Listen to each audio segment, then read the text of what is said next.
Good morning po. Tayo po'y mag-aral ng salita ng Diyos. 2 Corinthians chapter 1 verse 20. Sapagkat kay Kristo ang lahat ng pangako ng Diyos ay palaging oo. Dahil sa Kanya nakasasagot tayo ng amen para sa ikaluluwalhati ng Diyos. The yes, God. Today, pag-aralan natin paano ba sinasagot ng Lord yung ating mga panalangin. So, alam naman natin sa Sunday School, may tatlong sagot ang Lord sa ating panalangin. Unang-una, yung yes. Ang yes ay para doon sa mga panalangin natin na sumasang-ayon sa pangako ng Diyos kay Kristo Jesus. Kadalasan po nasa Bible yung ating panalangin or sumasang-ayon sa sinasabi ng Biblia. Kaya yes po ang sagot ng Panginoon dyan. Yung no naman, kadalasan alam na rin natin bakit hindi sinagot yung ating panalangin kasi labag sa kalooban ng Diyos or hindi sumasang-ayon sa sinasabi ng Biblia at alam din nating ikapapahamak natin. Pero kadalasan dun po tayo naguguluhan dun sa wait. Ano po? Kasi yung wait, hindi natin alam bakit nagkakaroon ng delay or bakit hindi nangyayari kaagad yung ating mga panalangin. Well, ang kahulugan po ng wait ay maaring no for now, maybe later. So, ibig sabihin, pwedeng yes yan, kaya lang hindi pa ngayon. May takdang panahon na inilaan ng Diyos para dyan sa iyong panalangin. Ngayon, maintindihan natin sa ating pananalangin may mga nangyayari. Unang-una po yung mga interruptions, mga delays, mga diversions. Ano po? Bakit kaya nangyayari yan, Pastor? Kasi malinaw po, sabi sa mga Ngaral 3:11, He has made everything beautiful in its time. Sa Tagalog, ang sabi diyan, iniangkop niya ang lahat ng bagay sa tamang kapanahunan. Ang tao'y binigyan niya ng pagnanasang alamin ng bukas, ngunit hindi binigyan ng pagkaunawa sa ginawa ng Diyos mula sa pasimula hanggang wakas. So dito maintindihan natin bilang tao po meron tayong alam at meron tayong hindi alam. Meron pong ipaalam sa atin ang Diyos pero still may mga bagay pa rin tayong hindi alam.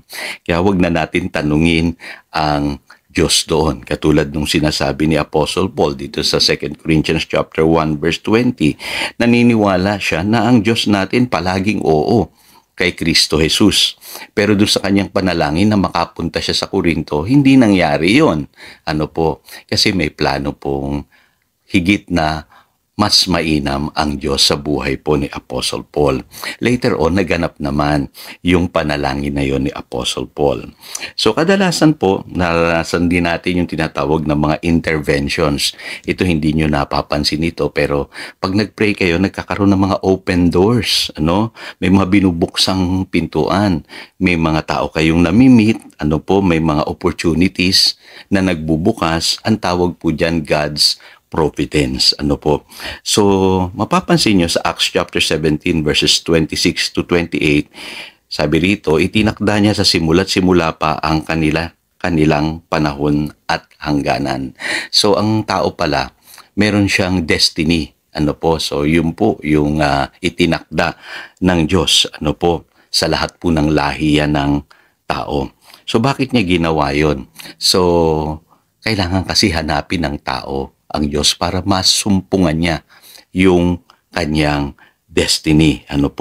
Kaya malinaw po, ang Diyos naman masusumpungan Ang sabi nga sa Acts 17 verse 28, sapagkat hawak niya ang ating buhay, pagkilos at pagkatao.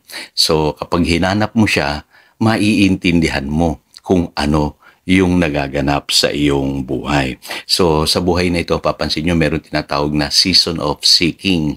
Meron talagang paghahanap na kailangan nating gawin. Kaya sa Matthew chapter 7 verse 11, di ba, sabi ang Diyos nagbibigay ng mabubuting bagay sa kanyang mga anak. Pero sabi sa verse 7, kailangan humingi ka muna. Kailangan hanapin mo muna. Pangatlo, kailangan kumatok ka. At kung ano yung bubuksan na pintuan ng Panginoon, maaring yan ang tugon sa iyong panalangin. So lumilinaw na, Minsan magtataka kayo, may hinihingi kayo, pero hindi yun ang binuksan na pintuan. Merong nagbukas na ibang pintuan.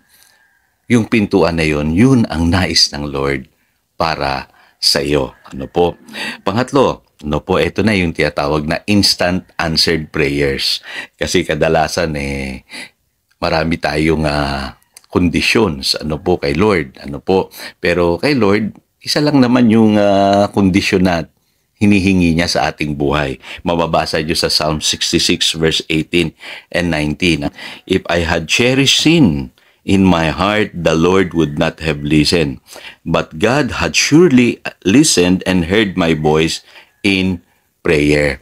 So, pagka ang Diyos naman nagbigay ng kondisyon, simple lang kadalasan, kailangan i-align natin yung ating buhay sa kanyang kalooban. Kaya kung tayo po'y may kasalanan, maaaring yan ang cause ng delay. Kung may mali tayong motibo, kadalasan yan din ang cause of delay. At dito malinaw sinasabi ng psalmist. Sabi niya, kung ako'y nagtago o gumawa ng mga kasalanan, sabi niya gano'n, alam ko hindi ako pakikinggan ng Diyos. Pero alam ng psalmist na pinakinggan siya ng Diyos dahil naayos muna yung kanyang buhay. Kaya kung gusto nyo ng answered prayers, magpaayos tayo kay Lord. Kasi maaring may hinihintay lamang siyang conditions na maganap sa ating buhay upang tugunin niya yung ating mga panalangin. Kumbaga kailangan ma-solve muna yung issue. So tayo po'y manalangin.